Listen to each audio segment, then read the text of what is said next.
Hello. Welcome to the Attractions Group podcast. One of the best times of the week, if you ask me, is Attractions And it Group seems to move podcast time. around a little bit. It does, yeah, sometimes, but that's all right. We have guests on. We try our best. That's how we'll put it. Yep. Try to fit It that can move around. Now, around go geographically for it. a little too. We do. Yes, I was going to make mention of that we were in Orlando last week, doing a little thing at the IAPA headquarters. I don't think you're in your apartment. What's I'm going not. on behind you? I'm in Anaheim. I'm having an amazing week this week. Yesterday, well, 2 days ago I went to Epic Universe. Yesterday I came out here. I went to Disneyland, went to California Adventure. Going back to Disneyland today, and then I'm going to Knott's Berry Farm tomorrow. This is good. So stay tuned. I'll keep. I've been doing a little bit of shorts here and there. I made one for Epic Universe in which I was, by the way, absolutely correct about what I said about Stardust Racers. Just so vindicated. It is an amazing ride, but it is way closer. If you're like a real roller coaster, fan, you're like Copperhead Strike, way, way closer to Copperhead Strike than it is to Velocicoaster, both in terms of the ride experience and in terms of, might I add, the level of theming. Um, it's an amazing ride. I was not overly impressed by the level of theming of a few of the rides at Epic Universe, though. But we'll go down that rabbit hole another time. Cut him some slack. Yeah. Oh, I mean, I'll cut him an infinite amount of slack. It is Yeah. still 100% top three theme park in the world. It is so unbelievably amazing. I was like, got off Curse of the Werewolf and I was like, this is at Universal? I feel like I'm at Dorney Park right now. Like, what in the world? But I'll forgive them because the park still just overwhelms you with whimsy. Yes. And you should give them an epic amount of slack. Nice. That's right. That is currently one of my pet peeves is I'll be in another conversation or like I'll be at work at Disney World, and I'll say the word epic. I'll be like, that's epic, man. And then a guest will look at me and be like, you can't say that word. Like, dude, they don't own that word. You get out of here with that. It's Get a out of here. magical. That's right. It's everything's all magic over at Disney. Yes. Well, so now we did record last week from IAPA, which was great, a great experience. You and I were both there for a networking event that happened later on the evening, and coming down from Cincinnati, I want to give a quick shout out. I'll try to be as brief as possible, but normally when I would do business trips to Orlando from Cincinnati has a good lineup of flights that I can hit the 6 a.m. flight, wake up from my home, hit the 6 a.m. flight, get down there, do business, and then come back like a 10 o'clock flight at night. And basically it's a long day, but I can get it all done in one day. Well, last week that just wasn't the case because the flight schedule just didn't lean to it. I did have to get up at 2 o'clock in the morning to be able to hit my 5:45 flight, which wasn't delayed, thank goodness. But I got down there, and the last flight leaving the day was 4:30, so I had to extend out the next day, and of course took the late flight. The late flight was available on Thursday last week, and um, on the flight back.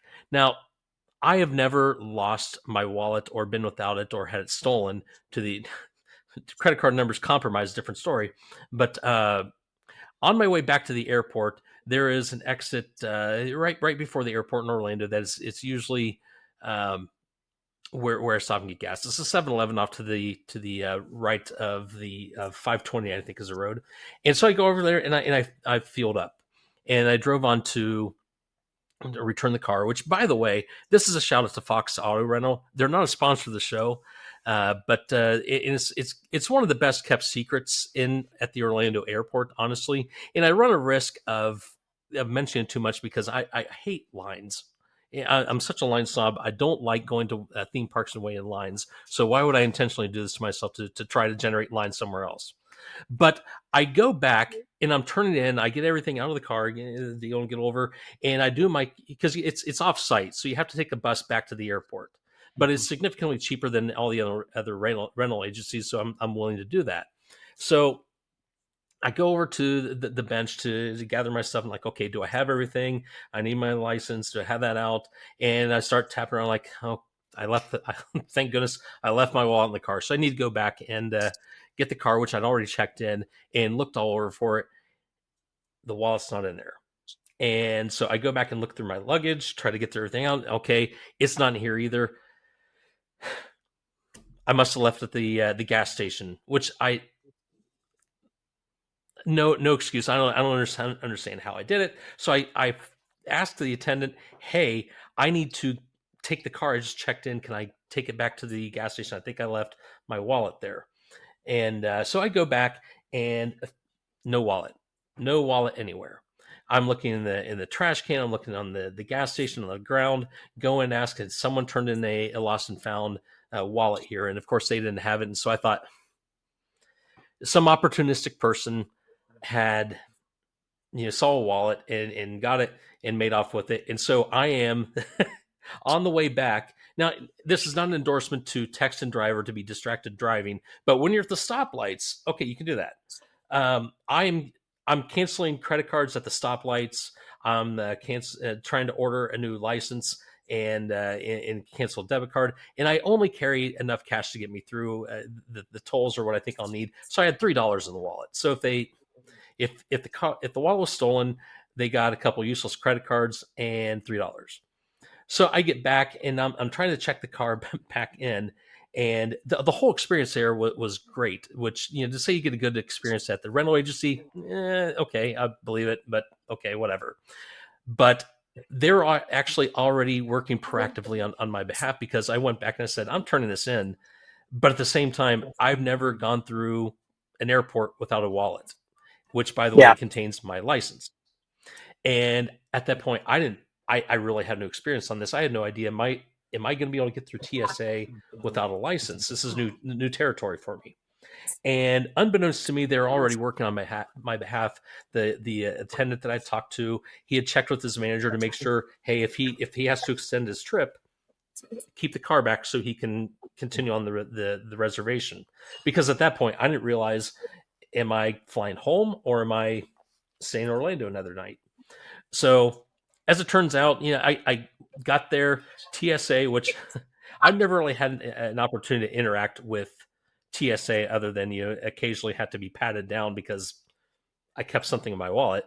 But the experience working with the rental agency, off the charts. Can't say enough good things about the way the professionalism, the attention to detail that Fox Rental Car had, because they called me the next morning to say that they had recovered the wallet. There's a lot of context to take too long to talk about, but just the level of care and professionalism they used was just off the charts. I can't say enough good things about them. And obviously, if someone's going to leave a review, they're going to leave a review usually about the bad experience they had. And so I want to make sure that I did the opposite on that, because is for someone out of their element, not knowing what the heck is going to happen. I've been in a lot of situations in my life, but going to the airport without a license is not one of them. And I'm hours from home, going to be in late anyway. So anyway, I want to give a quick shout out to them because I'm very appreciative of the help and assistance that they gave me. And yeah, I just want to give that shout out to them. So Amazing. hopefully, yeah, hopefully when you're out in Anaheim, you don't have a similar story to to the one I met last Yes. week. Wow. I better check right now. Where's my wallet? Okay, I got it. We're good. We're good.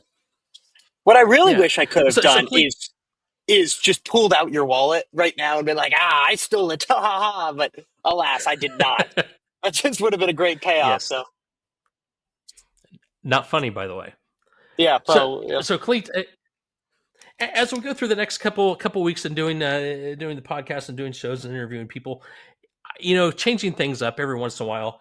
I want to start a new segment. I don't know if this is going to be a one off, or maybe it'll be over next week. Maybe it'll be going for a couple months, or maybe I'll just get tired of it and stop it. But it's something I want to call "Did They Respond?" Now, truth be known, we have guests booked out through the end of June right now. I haven't really been aggressive to do it in July because we're also talking to people for the fall, but don't really know. Are we going to continue the same format while people are in summer mode in July, or do that through August? I don't really know what that means. And even though we are booked out, we have had the occasional cancellation, which allows you and I to talk and run our mouths off about something like we did last week. So, but there is two people that I've been trying to get on, and one isn't so much a person; it's an organization. I'll take take any low level person that would want to come on and just talk with us about it. But I've been reaching out pretty proactively, and for the next couple of weeks, as I've been reaching out for a few times and haven't got anything, and so I just want to start this brief segment each week of like call it have they responded. So, I'm imagining you're sitting there in your plush lobby here at the hotel in Anaheim, and what is the burning question that you have right now that you want to ask me? Um, did they reply? Did they reply? Well, I mean, Exactly. And who are I the people that did or did not reply? Is what I'm wondering. oh well, maybe someday. I don't want to them come on and I've been running my mouth off about it and by name. I'd rather keep that short. But let me see. Let's check my notes and no reply. So we go on another week. Okay, we'll be back with a So that's similar segment next week. Hopefully, not yes. similar. Hopefully, the answer will be yes. They replied. And mostly this is just to entertain myself. It, So now, it Clee, entertained me. I have a random question for you. Okay, hit me. I have a random question for you to go off, and this is not attractions related, but it can be theme oriented. So there's this phenomenon that is going on. It's been going on for a number of years. I'd like to blame my older sister for it, but I think it's really the generation after her. Maybe my other sister, maybe her generation is responsible for it. Definitely not mine, of course.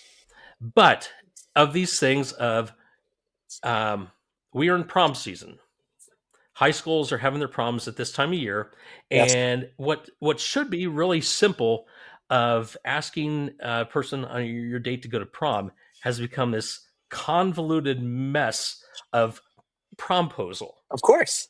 Now, you're freshly out of high school Yes. and you've been part of the situation. I want to know just a question: were you a sensible person, or were you part of the problem? So let me tell you this. Let me tell you this. I Okay. think promposals are amazing. I think they're so adorable. I think they're so fun. I love puns. Oh, oh my gosh, I love puns. So I love a good promposal. But on the flip side, I never did one. And um, Okay. so I guess I was sensible, but So you're sensible. I really wish I wasn't. Deeply regret never doing one, I would say, in fact. Um, but but yeah, I never did. I think there can be so great. I saw a great one that was like, this guy brought a paintball gun to this girl's house and was like, "Will you go to prom with me? If yes, you shoot me. If no, I shoot you." Oh, So that's definitely a different a take. little bit of That's an extra incentive to say I like yes. that. You get to, shoot the guy with the paintball gun I now. like So I that. don't know. I think they're great. I think they're great. So now, do you have any other? Now, how did you ask your dates to prom? The old, How did that go down? the old. Well, I mean, if I'm being honest with you, I was never. I'm sorry. I should really let you know I was No, going to it's ask you okay. It's this. okay. I love this. I was never really good at that kind of thing in my life. But what I did was just the old, hey, would you like to go prom with me? Just the words. And yeah, that's all it was. Same with homecoming, by the way. One homecoming, I made a sign, but it was like it had taken me too long, and by the time I would have been done, it would have been, maybe too late. So I just scratched the sign plan and went for the old, find them in the hallways and ask them to go. So you're a sensible person. I like it because some of these stories. I mean, they're anything short of pyrotechnics. Of sending something up in the sky. And where we lived at before, there's the boyfriend, I guess is a boyfriend, came over to the neighbor's house to ask their daughter, and he had some sort of a candle wax concoction going, which stained the pavement afterwards. It was a driveway, or not a driveway, it was a road. Who cares? But it is, it's one of those where, like, okay, how far is this going to go? Because I go back. I went to, I asked two different dates to prom back in the day, a long time ago, and I think my junior year I asked over the dine-in Pizza Hut. I don't know if the dine-in's most, or I'm sorry, Pizza Hut's mostly carry out now, or if they still have dine-in locations. But back in the day, they did. And I think we were expecting two other people to come who didn't end up coming. And I was friends with this person, and I just asked her a prom, and poof, she went. My senior year, I'm not real proud of the way I asked the person, but uh, I was kind of I don't know I was a confident person myself, but really kind of gun shy when it came to asking people to prom, and so I did what any sensible person would do at the time. Instead of making the pyrotechnics and making a sign, and instead of having the horns blazing and guns firing to ask for prom, I wrote a letter and sent it through the mail. No way. I'm not real A proud of that. letter? Yeah, it's That's a crazy. That's letter. yeah. 22 cent All right, that makes 22 cent stamp. yeah. She accepted though. But I think Happy end of the that story. is great. That is great. But it does make sense because that was your senior year. So that probably would have been like what, 1912 was your senior year of high school? I'm just kidding. I'm just kidding. I'm not going to I'm just dignify kidding. that I'm with a just kidding. response. I'm going to pretend All I didn't right, hear all that. right. That was a little 1991. harsh. That was a little harsh. No, I'm just playing, of course. That's great. 1991 Okay, for the record. okay. Yeah. So somewhere in between, writing the letter and dropping it in the mail drop and pyrotechnics Right. is somewhere. There's got to be a Yeah, happy there medium is where, definitely. I think it's the it, signs. I think the signs are the happy medium. I think those are great. yeah, gone are the days of just a simple. I like your story. The simplicity of just asking the person in the Yeah. hallway. You don't It like my seems like a story though. lot of, Trust, yeah. trust, trust. All right. Well, great. I'm glad we went down. I did hear though, Epcot does some proms at Epcot to to rerail our conversation at the World Showplace. And I was thinking, man, I should really try to pick up like an untrained event shift and go to prom and just start just breaking it down on the dance floor. But I couldn't. I mean, that would have been so fun, but I couldn't get one. So well, it's too bad. It's too bad. So high schools in Florida have prom at Epcot. Some do. Yeah, there's they do some proms at Interesting. Epcot, and I can't even imagine how expensive that is. But hey, you get prom at Yeah, Epcot. So, that certainly beats the prom at the decorated basketball gymnasium at the school. yeah, that definitely beats that. That's right. All right, David. Well, our guest this week is a 30 plus year veteran of the Six Flags Company. Welcome to the show, Mr. Dameon Nelson. Dameon, how are you today? I'm tremendous. Thanks for having me on. Pleasure to see you. Yeah. Absolutely great having you on. So, Damon, 31 years. How old are you, Cleet? I'm 19 years old. What? Okay, just thought I'd pull it out there. Damien, 31 years, and that's from where you started at. I was looking at your LinkedIn profile, just kind of see back where you started. I believe you started in 2001. 2001, is that correct, at Six Flags? Right. 1992. That also, sorry. I was Yeah. going to say, when I 21 said years 2001, the pre-fleet. math didn't work out. So you started there. Give us a background of the career. Where to start at, and did you always intend to be there? Obviously, did you think you're going to be there 31 years? And just give us just a rundown of how that all came about. Sure. It's interesting because I have been so tremendously lucky in my career, the things I've seen, the places I've been, the opportunities I've had.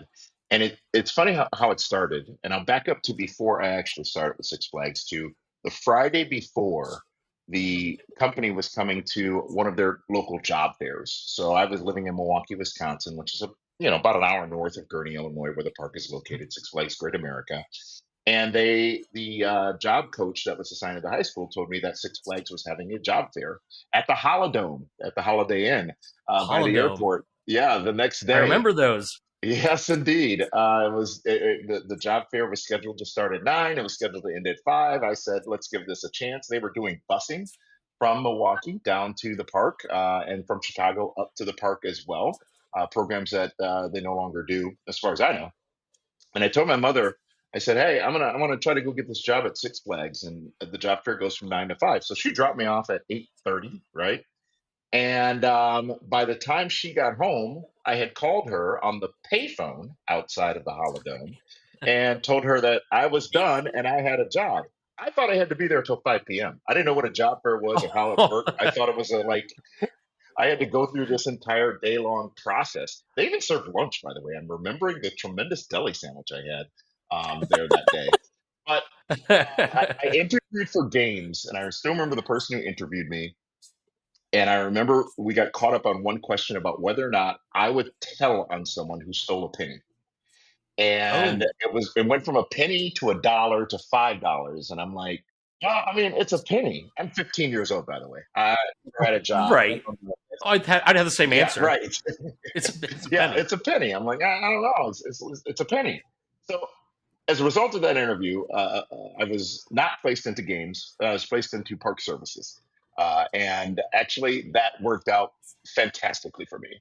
So I was hired as a 15-year-old park services host, assigned to the picnic grove, which was the catering area at the park. And I am not proud to say, but I am entertained to say that in that first year, I didn't do a whole lot of nothing while working at the park. Well, when we didn't have picnics at the time, staffing was so robust that we still worked in the catering area, just sort of cleaning up, doing odd jobs or whatever. But that was the beginning of my career with Six Flags. I thought it was a summer job. It was a throwaway job. It was cool. I mean, I spent 2 hours on the actual bus every day going to and from the park. I spent 20 minutes taking the bus from my home to the bus pickup location and back in Oh Milwaukee. my. And why? For $4.50 an hour, I was balling. I was making bank at that time, and I was like very, very happy to do it. And I was at an awesome place.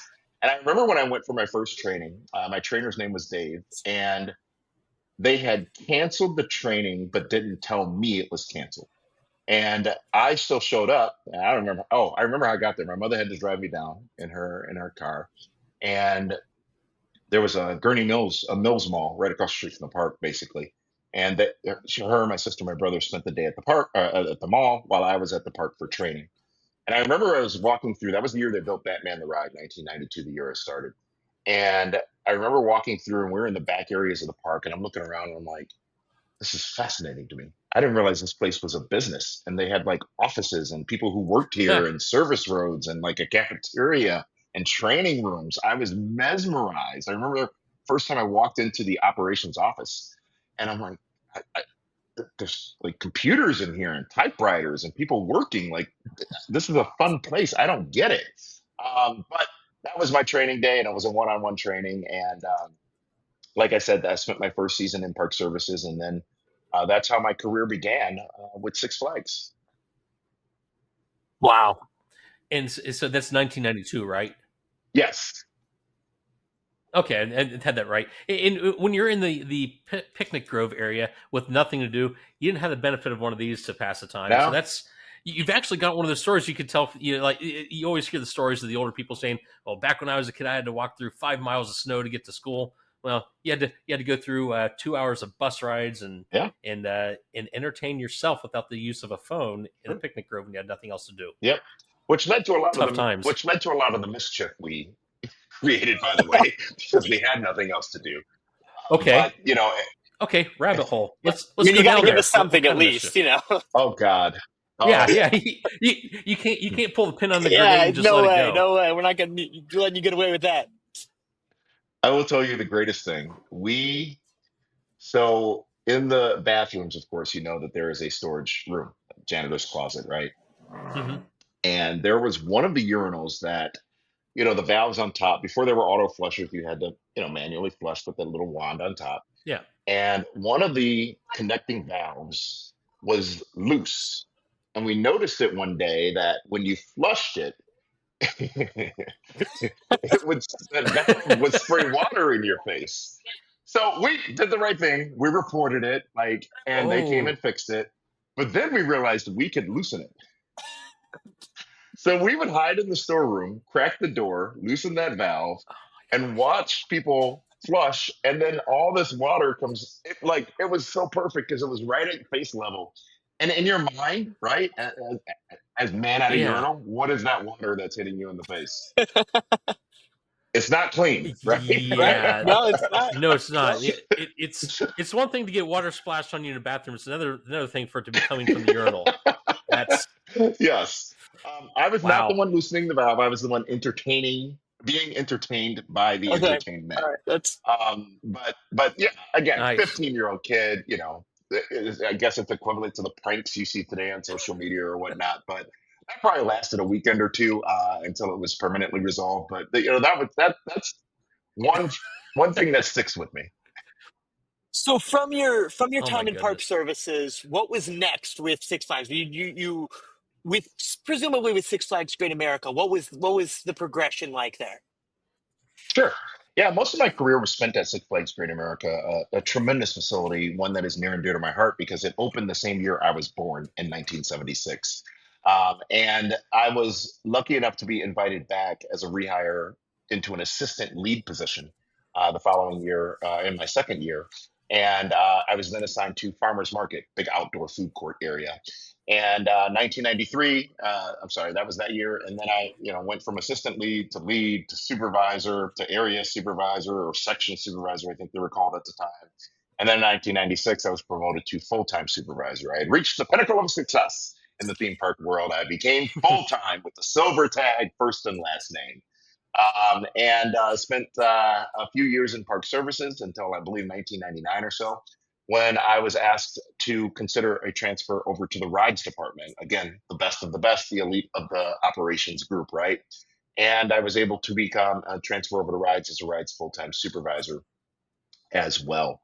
And spent 2 or 3 years doing that before I transitioned up to the admissions department and was the front gate full-time supervisor, including guest relations, ticketing, ticket sales, all of that. And then in 2003, I took a break from Six Flags Great America because I went down to become the operations manager at Six Flags New Orleans in 2003, where I stayed Okay. until 2005. Yeah, I can see why you stayed only until Oh, were 2005. you there when the were you there when the park closed? I was not. I left in the May, I believe it was, of 2005, so just a few months Okay. before the unfortunate events of Katrina. Yeah. But I did get to experience my first hurricane, which was Hurricane Ivan, and I remember being excited about it. Again, I'm still young. I've never seen a hurricane. I'm like, I've seen thunderstorms. In my Hmm. mind, it's no different, right?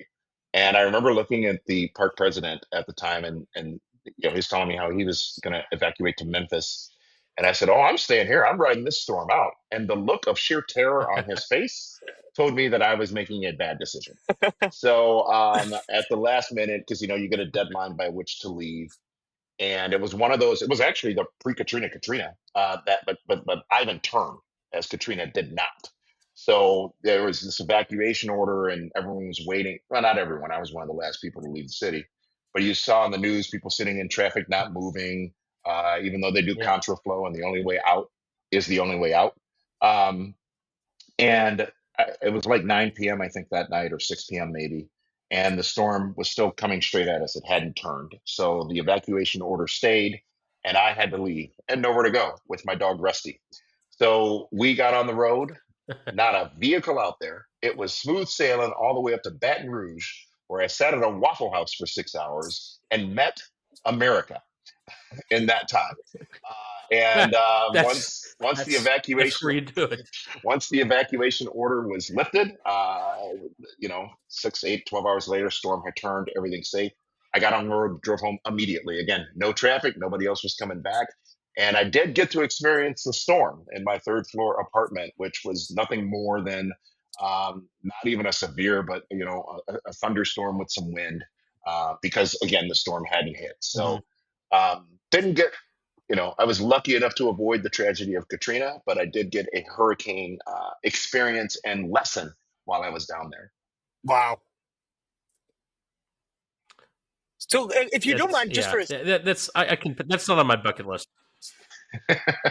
Good.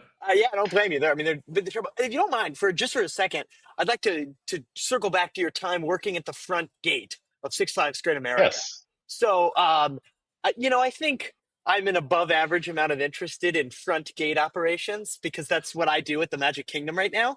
Um, Okay. but I recently had the privilege, the great privilege of going to Epic Universe. And Oh, they do something with their front gate that I just think is fascinating. And I would like to bring up normally the kind of progression of things at the front gate of a park goes security first. Normally yep, that's first no matter what. And then you might have ticket windows next where you could buy a ticket if you don't have one. And then a guest relations window there or a will call window, whatever it may be. And then you have your like turnstiles. And that's how it is.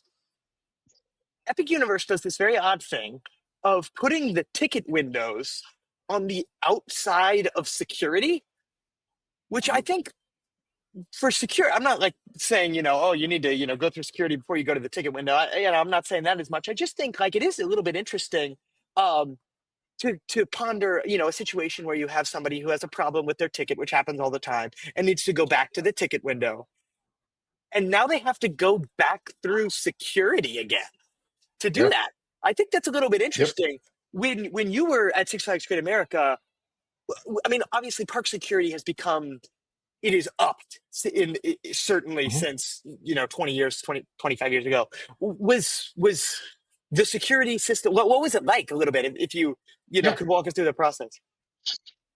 I think to your first point, I think times have changed dramatically, Yeah. whereas far fewer Hmm. guests are buying tickets on site, right? So that maybe changes what those configurations look like. But at Great America, it was actually quite similar. Our ticket sales location, um, when we added security, had been behind security, and we actually shifted it to prior to security because we had an existing facility that we could utilize that would be better for our guests. So it was the same process, but I'll add, Cleet, that there's more to it than that.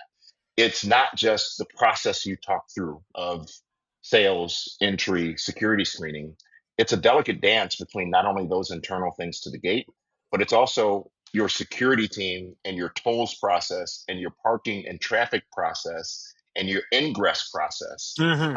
And depending on your location, you may need to be flexing and working together on all those things. There may be times where you need to adjust the inbound flow of vehicle traffic because you might be getting overwhelmed at the gate. And one of the key rules in attractions, I think, anyways, is constant movement for our guests. You never want our guests stationary. So whether they're sitting Hmm. in their car, whether they're waiting to get into the park, whether they're waiting in a ride line, if they gotta keep moving, you can't just stand there and not move. And also, to that point, I don't want to go off base here, but that one train shift that you do in line, when you stand for the cycle time Hmm. and then you move, Yep. then you wait again. It's excruciating. Yeah. So in the theory of constant movement, you have to work with the other teams to ensure that you're giving that to your guests whenever you can. Now, some days you may be overwhelmed over text where you're just inundated to a point where you can't avoid it.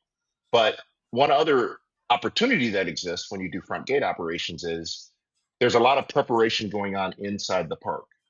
But guess what? Those guests can't get there yet until we get them in the park. Right. So taking Hmm. and utilizing in your planning those resources that may be inside the park that may be waiting for guests to assist in the process of entering guests, at least for that initial, even 5 minutes. I always said at a front gate operation, once you lose the gate, you've lost it for the day. There's no recovering it. And what I Mm. mean by losing it is you have not opened enough locations or you've created lines, not just volume based, but you've created lines that you have to recover from.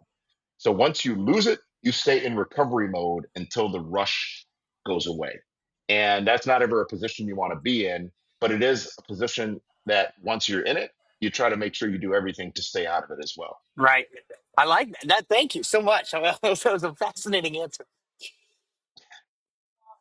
And I would say this: the front gate was probably one of my favorite years because, let's say the day started at 8 a.m. You had your morning meeting with the park team at 9 a.m. Then you met with the gate, the local team at 9:15. Then you opened the gates at 9:30. The park opened at 10, which is another secret that a lot of parks use, right? You open before your published opening time Yeah. because you start ahead as opposed to starting behind. And then you're in your entry phase until call it 1, 2 o'clock in the afternoon. Then you go back, you reset, you say, okay, how are we doing on breaks? What happened? What's going on in GR? Blah, blah, blah, blah, blah. Then you maybe have lunch, and then you maybe go to the afternoon park meeting, and then you go home. So the days went by rather swiftly in my admissions days, and days I still am quite fond of. And you have no idea just all the stuff, just peeling the curtain back and seeing everything that's going on in the background. When you're going through a ticket just to get into the park, you don't know all the stuff that happens in the Yeah, background, and there are a lot of moving yeah, parts and a lot of coordination. That if the coordination doesn't happen, it's a bad experience right out of the gate, sure. literally. Yes, very much so. So, Damien, where'd you go from that point on? Because I mean, I don't even think we're halfway through your career. From Six Flags New Orleans, I actually took advantage of the opportunity to come back to Great America. It was the first time I had moved. I was a little Okay, homesick, and it was an opportunity to get back. And I came back into the rides department for a little while as assistant manager, and then became the entertainment manager at Great America. There was a big focus on characters and operationalizing that piece of the business, and there was an opportunity there to use my skills to help in that process. So I was entertainment manager for approximately 2 to 3 years, and then in 2008, from there, I became the director of operations.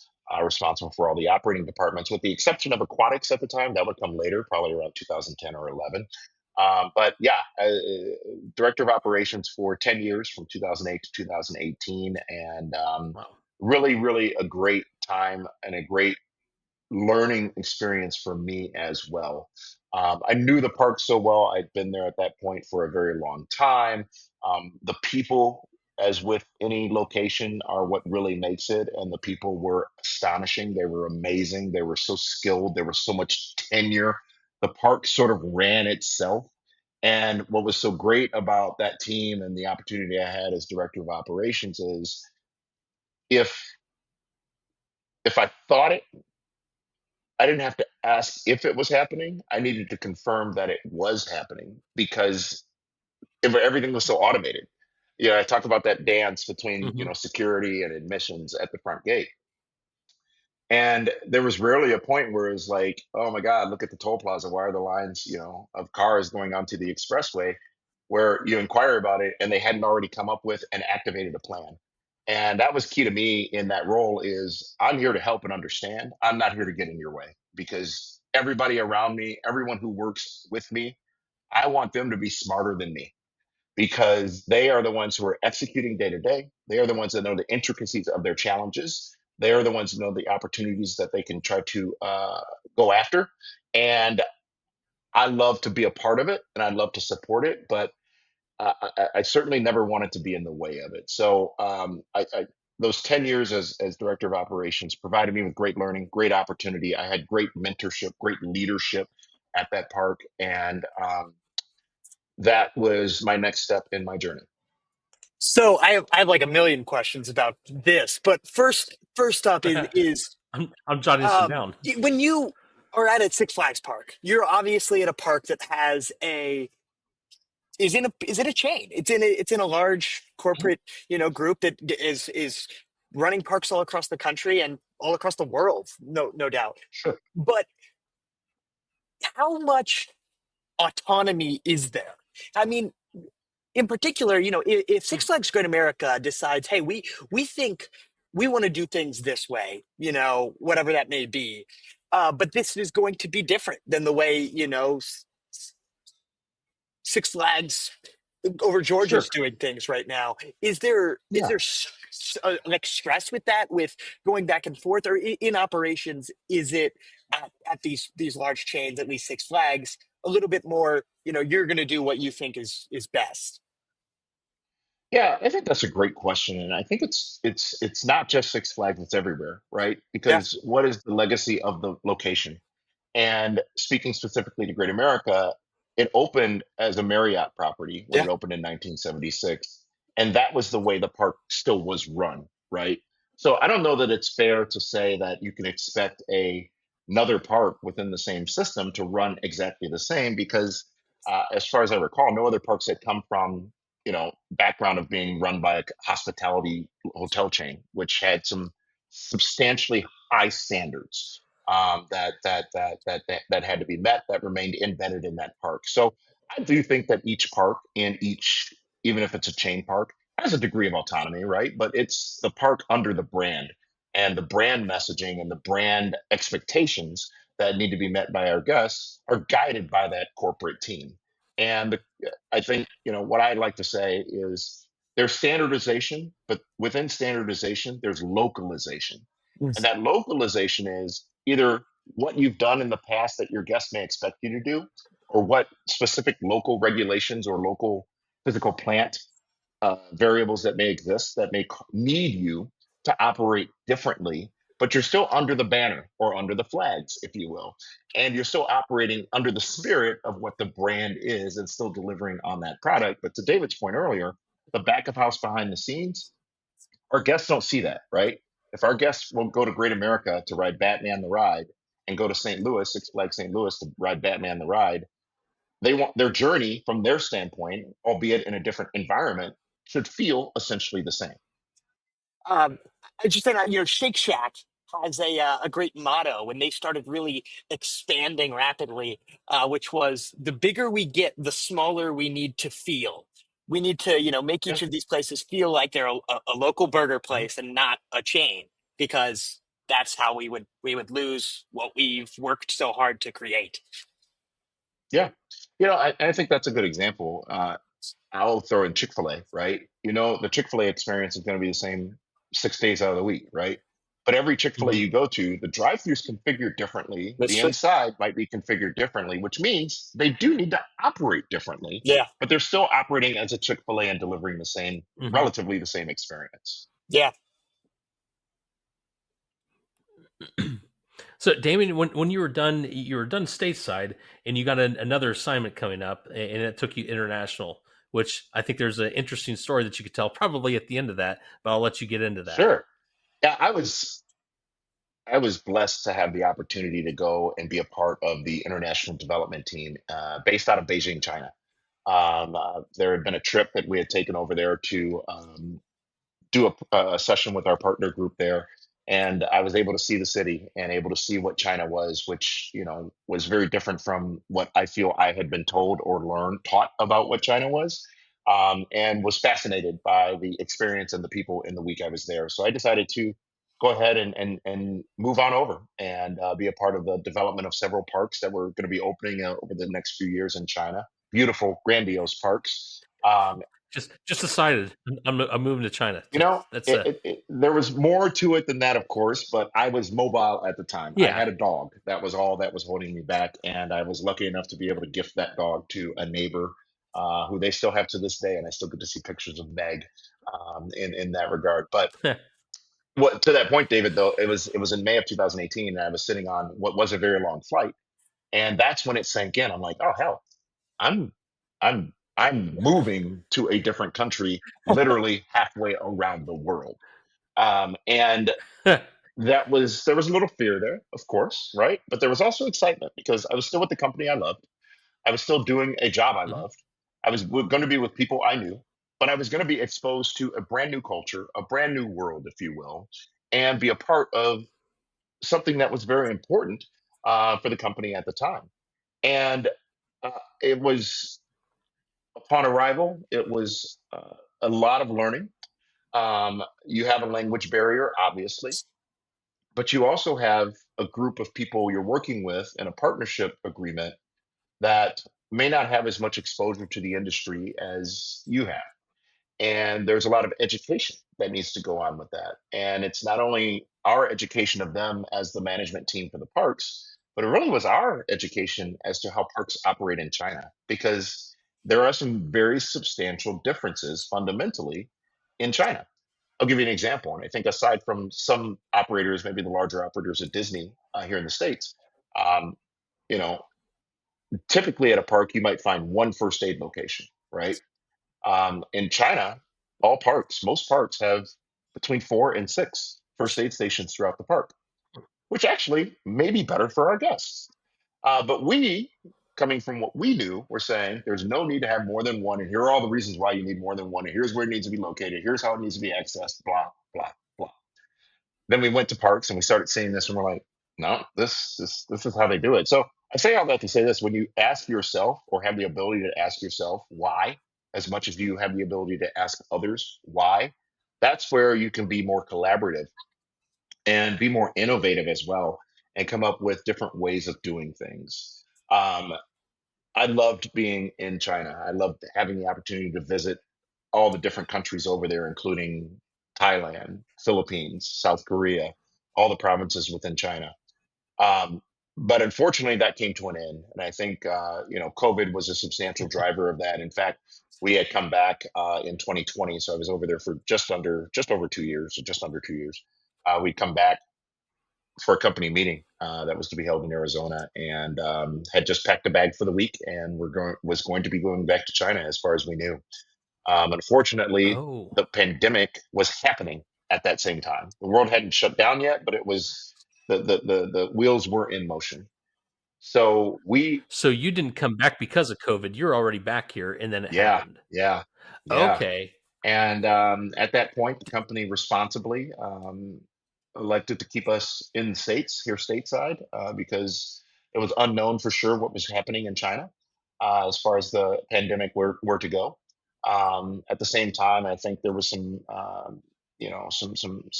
changes being done with the deal that was happening over there with the Mhm. parks, and never went back. I stayed here in the States, and spent 3 months in an Airbnb with a rental car, and was wondering Oh what the my. next step in my life was, and also was wondering where my stuff was, because with the pandemic and all of my belongings that I had brought with me over in China still there, I had to reset my life, and the company handled it incredibly well. They got our stuff back, and as Mhm. fast as they could, which meant on a boat, which took months upon months. But that was the end of that journey. But I will say the one thing that was awesome being over there is I learned patience. I talked about translation. I talked about learning different ways of doing things, asking myself why, Mhm. asking them why. I learned patience, which was something that I probably needed development on, anyways. And learn to ask more questions, learn to understand the why, because what I firmly believe is that in every scenario, you may encounter different ways of doing things, especially if you go to a new department, you go to a new location, even if you're within the same organization. And there's just nuances that are different. And a person Mhm. is sometimes inclined to take a team and encourage that team to do it the way they want to do it, versus understanding why that team does it the way they do it. And more importantly, understanding, is the destination the same? Are we landing in the same place, even though the journey path, if you will, might be a little different? And that's okay. And those were some of the biggest learnings I brought back with me from my time in China. I have a brief question about the time before you came back, or when you didn't come back, because the pandemic is already in full swing in China. A few weeks, maybe a month or two before it happened here. So when were you back in Arizona for the meeting? Because when things started shutting down in China, I remember hearing about it in the news, but that was thousands of Yeah, miles away. Life was still kind of continuing on here. sure. So around what time were you in Arizona when that happened? It was late January of 2020. Now, keep in mind, in Okay. China, we had not had the opportunity to hear very much about the coronavirus. We had VPNs and we could watch CNN and all that stuff. And we were hearing, to your point, David, about this, some virus happening in China. We weren't hearing about it or seeing any reaction to it in China. So it wasn't a thing yet for us. But I think in the 12-hour plane ride back and the day or two after is when things really started to get escalated, right? As far as the global Hmm. reaction to what was happening. So Right. I got to experience that twice, to be honest with you. Once within obviously my career path, but then it was March 12th, 2020. I was on an airplane going to Las Vegas to, I was still dabbling in the professional wrestling media at the time. And I was going to cover an event for a friend, a colleague. And I remember it was March 12th, 2020. that day is when things just started closing. I think MLB shut down. I think like other major things shut down. And I was on the plane. I sat in my seat. I got a text from the person who I was supposed to meet in Vegas, and they said, "This is all too weird. I'm not going. The event's still on, but I'm not going." So I said, and at that moment, the door closed. And I said, "Well, I'm going to Vegas." I don't have a choice. Once that door's closed, you ain't getting off. So went to Vegas, actually met some friends, had dinner at the Peppermill, booked a flight right back because again, things that day were happening so rapidly. I'm like, I might be stuck in Vegas for an unknown period of time, which isn't the worst thing in the world, but at the same time, I need to get home. So with that said, Yeah. David, yeah, I got to experience two moments of uncertainty related to the rapid advancement of the epidemic or the pandemic as it occurred. Wow. Yeah, I remember everything happened really fast. Yeah, I had one of my last business trips before that. I was in Orlando for a couple meetings, and then had to bolt up to North Carolina to Raleigh, and then home. And I remember I was down there right when the NCAA tournaments were ratcheting up, and I was in Greensboro and around Raleigh where the games are supposed to be played. And as I'm driving around going to meetings, I'm not really thinking, pandemic. That's something that happens overseas. It doesn't happen here right. in the United States. That's when they were set to play the games that day. I think beginning at 5, but somewhere between morning and after they canceled the games. Yeah, And so then it starts thinking like, oh, they're canceling games. This might be sure. bad. I get home to Cincinnati, and of course, I get to a Kroger here, and that's when the raid on the toilet paper aisles started happening, and empty shelves for that. I've never been able to understand that, but anyway. But no, it was interesting because going to leaving Orlando that day. I remember one of the TSA agents had the mask on, and it was thinking that was kind of weird, but no one seemed Yeah, panicked. And then going through Raleigh, no one seemed panicked. And then literally from that Friday through the weekend, everything went from life normal to holy crap, we're shutting yeah, down. yeah. It was it, aggressive. it all happened really It was fast. very aggressive. Yeah, Yeah. So where did your career take you after all that happened? Because obviously you're not going back to China. You don't even know where your things sure. are, and so now you're back at stateside with a project that you're supposed to return to. Now what? Yeah, that was my question for several months until I got a call asking if I'd be interested in going out to the amazing Six Flags Great Adventure to be the director of operations there, which also had somewhat of a corporate liaison role representing operations as a company as well. So I went there to that park and got to go through the reopening game in 2020, where we were able to actually be one of the first attractions to reopen with the drive-through safari, which was something the team here had done in the past, and then reopening the park several months later. So I spent just under a year at that location, and was at the end of 2020 that the standalone position of senior director of corporate operations for the company was created, and I was lucky enough to be selected to fill that role, which then brought me down here to Dallas, Texas, in January of 2021, representing the company as the operations representative. Incredible. So, a lot of experience in operations. I have another just very operations, very specific question here, and it's actually twofold. So, Sure. I was a ride operator for 2 years, and now I work in another operations, very guest forward role. And I think seeing that and being just as a roller coaster rider who interacts with a lot of ride operators, I think there's a really important balance for sure between being efficient and pushing, whether it's moving your line quickly or whether it's literally sending trains quickly, getting people loaded quickly, tight checking efficiently, all these things. There's a balance between that and sometimes it can be in tension with your guest service, your wanting to be courteous and kind and compassionate to every single guest when you're trying to move really fast is sometimes a little challenging. So my twofold question is one, how can you, as a person who is doing this operationally, try to balance that? Where can you try to find this line? And two, as a corporation, as a place where this is happening all the time, how can you create a training or create a culture that knows that balance? Yeah.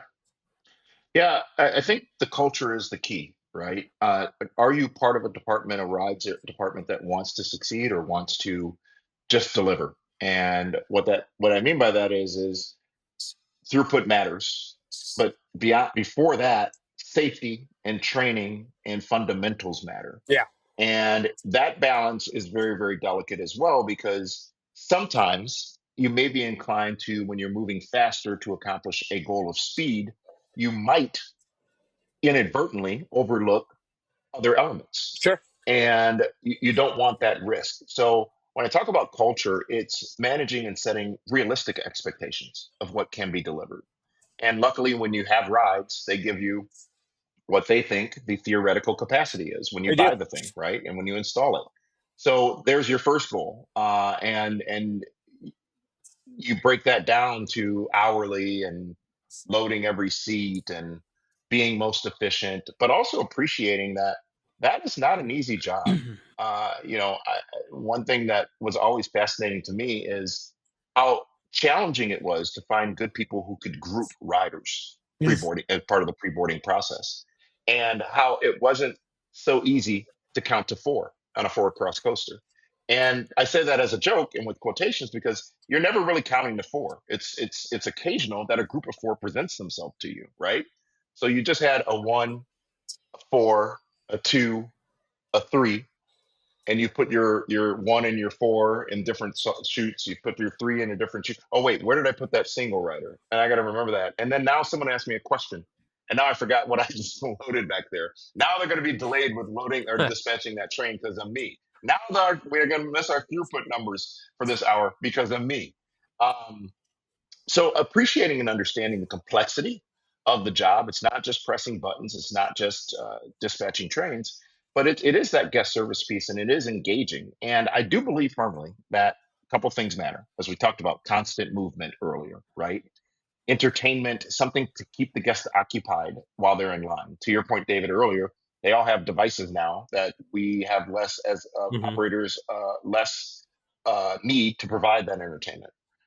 But constant movement, greeting them with a smile once they arrive in the station, them seeing that you are moving efficiently, even though you may not be moving with quote unquote speed in their mind, you're moving efficiently. Hmm. I give an example for comparison.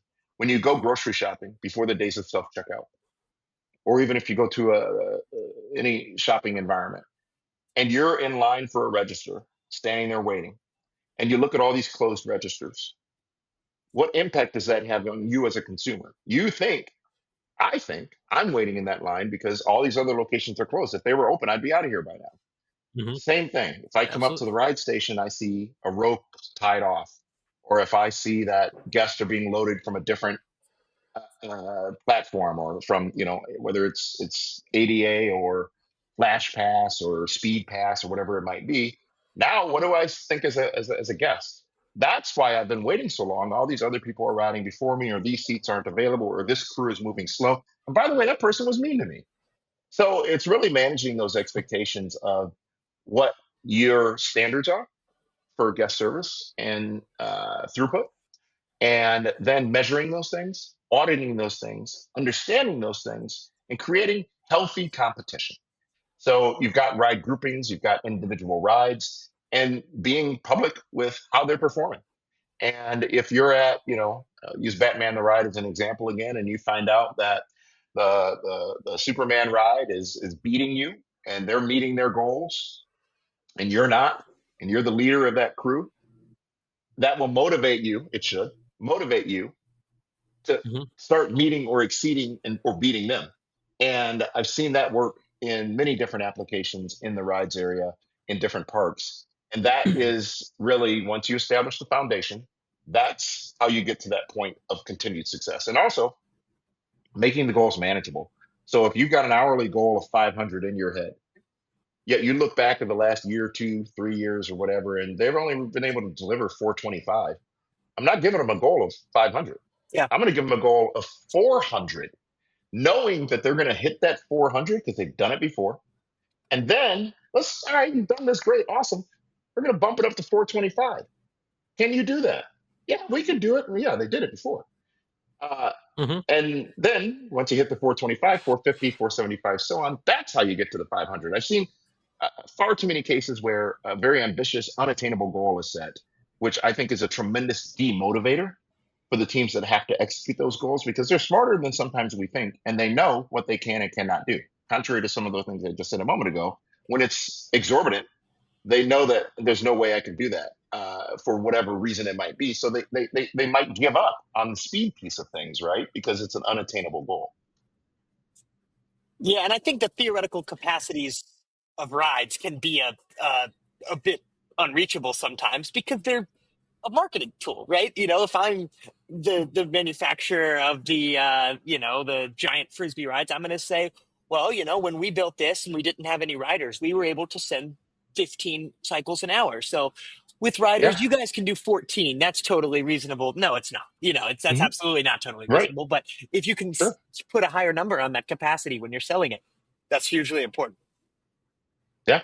Damien, I got a Yeah. couple questions. I want to go back to with your career progression, because I come into a number of people that either they're students, they're aspiring, and all the way up to people at your level, and people I interact with in the industry all the time. What, from your perspective, because when you started your career at Six Flags, you started low and you worked your way up within, and it took a while. But what is, from where you sit, operationally speaking, in different leadership roles that you've had, what is the importance of someone to start low and work their way up, earning their stripes, so to speak? I think starting entry level, starting on the front line is so Mm-hmm. valuable because you get that frontline experience and you understand and see the job, but also you get that interaction with the guests and other team members. So I think that that's incredibly valuable, and I think that sometimes that value isn't realized. So even people who come into maybe more elevated roles that haven't been on the front line, the best thing they can do in their first few days is to go out and be on the front line and go out and expose themselves to it, to understand the reality of the day to day of the team member, to build the trust, build the respect with the teams out there as well. You do that when you start in that role because typically people's tenure with the park goes parallel together, right? Like, hey, we all started. I'm still Mm-hmm. great friends with people I started with in 1992, and we all became supervisor at the same time. And some people may have moved on to a different career, whereas I may have stayed with Six Flags. But it was that starting on the front line and understanding the challenges and the opportunities that exist on the front line that allowed the success from there. You, our business in the attractions world is very simple, but it's not easy. And what I mean by that is Mm-hmm. you welcome people through to enter. You make sure you offer them a great time and entertainment while they're there, and they leave. Right? There's a lot that goes on in between those three things, but that's the Mm-hmm. fundamentals of what every attraction offers. And a lot of people may come in from the outside and think that they understand that, and maybe they do. But it's that a lot other that happens in between that is where you get caught up, right? And that is where you need to understand the why can't they, or you might look at a ride that where the manufacturer minimum might be two people, the maximum might be eight people, and you come in from the outside and say, well, there's no reason it can't run with two people. The guidebook or the manufacturer manual says it can run with two people. I understand two people might equal fewer units, less throughput, things of that nature, and all of that. So to answer your question, David, I think it's critically important that if you have the opportunity to start on the front line and work your way up, to do so. Cross train yourself. Mm-hmm. When you're working in these small cities that are attractions, specifically theme parks, there's so much opportunity within the same employer that you don't get most anywhere else. You can cross from Yeah. operations over to revenue, food and beverage, retail, security, entertainment. You could be a landscaper, you could be a mechanic, you could be a carpenter, all under the same employer. And those are tremendous opportunities that make you incredibly more valuable within the organization and even outside the Mm-hmm. organization later on. Yeah, and I got a couple other questions, and they're really not connected. They're kind of disjointed. And the next question I have for you is really your opinion based on your experience. and I'm going to go back to the 2004 to 2010 area. Now, if you were Six Flags Park during that time, different administration, different company, it it wasn't really a good thing to be a Six Flags Park at that time, because you have some very notable closings. Astroworld, Worlds of Adventure here in Ohio, New Orleans, which wasn't their fault, but I Yeah. mean, it was still a closure, and Kentucky Kingdom had shut down. What was it like to be in the positions you were in at that time, to see these things, kind of the whirlwind of all of it going on? You know, I was at one of the obviously very well tenured and well regarded parks in the country at Six Flags Great America.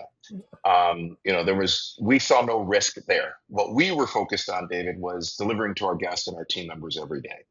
What we were focused on was managing the message, and what we were focused on is ensuring that there were no distractions to those things, Mm-hmm. and delivering on that. Now, of course, there was knowledge and discussions about what was going on a company basis, but it's like we talked about earlier.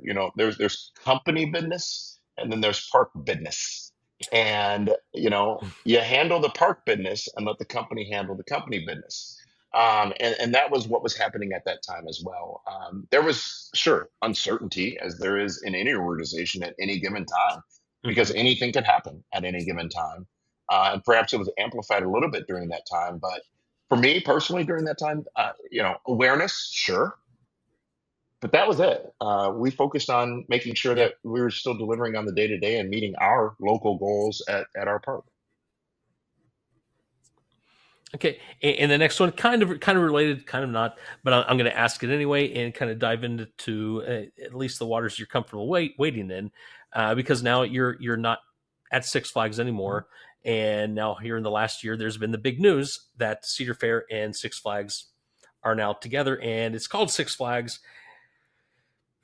and they still have Six Flags Parks and then Legacy Cedar Fair Parks, but they're one company, but they're not quite one company yet. Do you have any, as an outsider's perspective, now that you're no longer with Six Flags, do you have any opinions that you're able to or willing to share? Yeah, I think it's important to note, I haven't been there since 2022. I can't speak to what is or is not happening, but I can say that just Sure. looking at it on a global basis, yeah, I don't know that it was a terrible surprise. You look at mergers and acquisitions in the parks space over the years, it's something that just happens, right? This happened to Hmm. be the biggest, right? And I think that there are always opportunities that are realized when two big companies merge. But the experience that Cedar Fair Parks and Six Flags Parks were giving their guests is what the focus should be on preserving, and I assume that is the case. Again, I don't know, but I don't doubt that that is the driving force in the case there. Again, company business, park business, Right. and keeping those things separate. And I have all the faith in the world, the leadership of the company to deliver, and I have all the faith in the world and the leadership in the parks to deliver as well. Another really random, sporadic question. We're really on top of the random questions today. I feel like we're playing Space Yeah. Invaders more than having a traditional conversation, but that's all right. So, if you're in operations and you're working on a new attraction, you're building a new ride. Maybe it's Max Force, maybe it's Raging Bull, whatever it might be. There is, of course, this level of automation that you're talking about with how these rides kind of people know what they're doing, the tenure's there, things are done the same way over and over. And sure, there are changes, right? There's going to be new technology, there's going to be new things, but it's a lot of things fundamentally operate in the same way over time. When you are building a new attraction, you have to figure out how's this thing going to run? How are we going to do it? Maybe it's how many greeters do we need? Where are we going to separate people? Where's the fast lane line going to merge with the other line? How many people are we going to have checking restraints? How many people need to be on this crew, this ride crew, in order to have all these people on a given day? With Sure. a lot of these types of questions, how is the I don't know the words here, I suppose, but what proportion of that is done by the park and what proportion of that is done at the request or a demand even of the ride, the attraction manufacturer? If you're building a new ride, are they Sure. saying you should probably have this many people checking restraints? This is how it should be operated, or is that Mhm. all something that falls to the parks? Yeah, I think it's a good question. And I can speak to most manufacturers, at least in my experience, are indeed providing their operating guidelines. They're indeed providing the safety guidelines, height requirements, recommendations. They're indeed providing where you should have staff, but that's to run the ride. So there's more than that, right? Of I've course. got to manage the line. I've got to manage a lot of other moving pieces around the ride. So it's really, I would say, the decision is collaborative, and you work with a manufacturer when you are purchasing a ride because maybe you want some customizations or maybe you want some modifications so that your operational you can make operational changes as well. So it really is a combined effort, but you do get those guidelines when you get the manual from the ride operator, and then you practice and you execute based off of what your observations are and how you want to maximize that capacity and how you want to ensure that you're providing the greatest level of guest service as well. Love it. Well, Damien, what are you doing now, and what is next for Damien Nelson? Yeah. So as I said, I left Six Flags and at the end of 2022, I was the general manager at Six Flags Discovery Kingdom at the time. And luckily I was uh, able to have the opportunity to join Meow Wolf, which is a really exciting company, immersive interactive art exhibits across the country, and spent 2 years with them, which was a great learning experience for me, and watching them grow tremendously over those 2 years.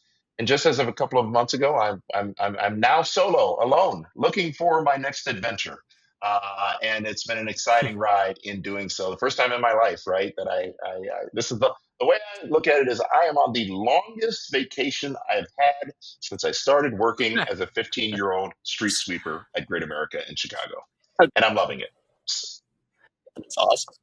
It's honestly a great story, and honestly, Damien, I with starting at 15 years old, I mean, we probably could have went into a deep dive of what that meant starting as a 15-year-old, but really to be at a company for 31 years, Yeah, I don't even feel like in an hour, 50 minutes, whatever we've been here, that we've even scratched the surface of what level of detail that you've with your experience in your progression. Because really, if you look at what your progression is, it's not like you started up here. It's just been a build over time to where you got to where you were. There was no things that it's a neat yeah, progression to see what happens when you start. You take time, you ask questions, you're curious about things, and you take the challenges as they yeah, come. And I think that's definitely a message that a lot of people who get started in the industry don't don't take to heart. sure. And I think, as I said too, David, And they want to go straight from they want to go from the classroom directly to the corporate sure. And, position. and in some cases, maybe you can, but I'm incredibly lucky, Yes, and and some. I don't discount how lucky I am to have spent at the age I am now, a little older than 19, but at the age I am now, to have spent over half my life with a single company and to have had the opportunities and the exposures that I've had with that company. Not a lot of people are lucky enough to have had that opportunity. And, I've had great mentors. I've had great leaders, people I still talk to, people I still am friends with. And it is the truest of truths to say that without the experiences and the learning that I had while with that company for as long as I was, I wouldn't be who I am today. I'd still be some shy kid from Milwaukee, afraid to talk to strangers, and would not have had the opportunities that I've had. So I'm forever grateful, and appreciate how lucky I am to have had that opportunity. That's awesome. Well, this has been a great interview. I mean, there's a whole lot of I had five different questions and we got to two of them. And the whole others. I mean, we could have gone on for a while on this, Sure. Yeah, but it was great having you on. my pleasure. And I'll be happy to come back on again later if you'd like. We'd be happy to have you We'd back love too. it. That's for sure. Great. Yes. All right. Well, David, anything else? Is there anything that we should know? Any place where people? I don't know if you have a website or what you're doing solo. I'm not sure what that means if you're doing consulting or if you're whatever you're doing. But Yeah, Is there anything you'd like to leave with yeah, us? first, again, thank you. And to anyone out there who I'm not already connected with, LinkedIn is a great place to connect and network and to meet people and to stay in touch. So please feel free to do so. I'll get you guys my profile if you want to include it here in the podcast or description. But looking Sure. forward to connecting with new and old friends alike. Love it. Awesome. We'll see you back here real soon. Yes. Thanks, guys. Enjoy. Have a great day. Okay. How about that? I was I couldn't stop myself. I just keep wanting to get more specific in the questions I ask about roller coaster operations at Six Flags Parks, but I, you know, I would like to not have a 10-hour podcast episode, but we definitely could have. I think we definitely could have. We could have, and that's a challenge of having someone on the podcast that has such a breadth of experience. 31 years, started at the age of 15, and all the way up to the point where he was uh, international over in China, trying to open up new parks over there. There's any number of rabbit holes we could have went down, and we could have camped down them. But there's so many rabbit. Which one do we choose? Yeah. I'm definitely looking forward to the time that we can have him back on and just go down other paths. Yeah. Because I remember a couple weeks ago when we were trying to figure out people to have on the show, I came across his profile. I'm like, yeah, this guy. This we could definitely get some information out of this and have a solid interview. And I think that's what we got. Yes, absolutely. So speaking of solid interviews, next week we're having on Cassie Tucker. Oh my goodness. I'm so excited. David, tell us a little bit about what we can expect. Well, what we can expect was, for me, unexpected, because with Epic Uni- now, well, let me start. Cassie is one of three, I think. I think there's at least another one and maybe Yeah, a third I think there's person three. Yeah. that does a podcast called Explore Universal. Now, they record their podcast, as best I can tell, on Universal property. Mm-hmm. Now, I don't know which park that's at, but when we scheduled her to be on, it never dawned on me. Of course, we knew the opening date for Epic was going to be in May, but it was not planned, at least on my part, to have her on May 6th. That's when we're recording, I believe, May 6th. Whenever we posted, probably the 7th. So it never dawned on me that we would have someone with that kind of insight coming on the show at that time. Yeah. Or the podcast. I call us a show, call us a podcast, whatever it is. All the same. Whatever we go by this week. So looking very forward to it. If anybody has an insider's perspective of what we can expect at Epic Universe, it's going to be Cassie Tucker. And had no idea, wasn't even connecting the two when we scheduled that. But wow, timing is everything, and doggone it, we're going to have her on the month the Epic Universe opens. So make sure to be back here for that next week. I would like to say one quick thing. Yes. I got to go on a quick rant here. Absolutely. Go for it. So Universal is doing the preview days for Epic Universe. They were for just team members, then they were for just team members, friends, and family of team members, and then they were for pass holders. And then they, like on the Tuesday, they announced that, hey, anyone can buy your preview day tickets now to Epic Universe. So you, pass holder or not, can buy a ticket to Epic Universe next week. And the pass holders have gotten so angry about this online. And I would like to say that if you're a pass holder who's gotten angry about this, I do not respect that opinion. I respect opinions. I think everyone should have one. They're great. That's one of the fun things about the theme park world is there's a lot of different people who think a lot of different things. But this opinion, I don't respect. Oh boy, here come the emails. If you wanted them to only do pass holder days, only do the preview days for pass holders, you should have bought more preview day tickets. The park is crowded for the pass holder days, but not really. And it's on you. It's on you, pass holders. So I'm a pass holder. And don't catch me complaining because it's great. They've built us an entire new theme park. How in the world are you going to complain that they are selling tickets to it? What in the world? Okay, anyway, there's my rant for the day. So we want to be controversial on a couple things and let it be known Cleat fires the first shots. Yes, that's right. Absolutely. This is not a Han Solo situation. I shot first. 100% I shot first. There you go. Yes. Yes. Well, thanks so much for watching great this show week. Today, Cleat. Yes, amazing. I got to get over to Disneyland at some point, so I'm gonna hop up here. But thanks for watching. Hit the like, hit the comment, subscribe. share this video with someone, and check out Dameon's LinkedIn profile if you think you would benefit by connecting with him. That'll be down in the description below.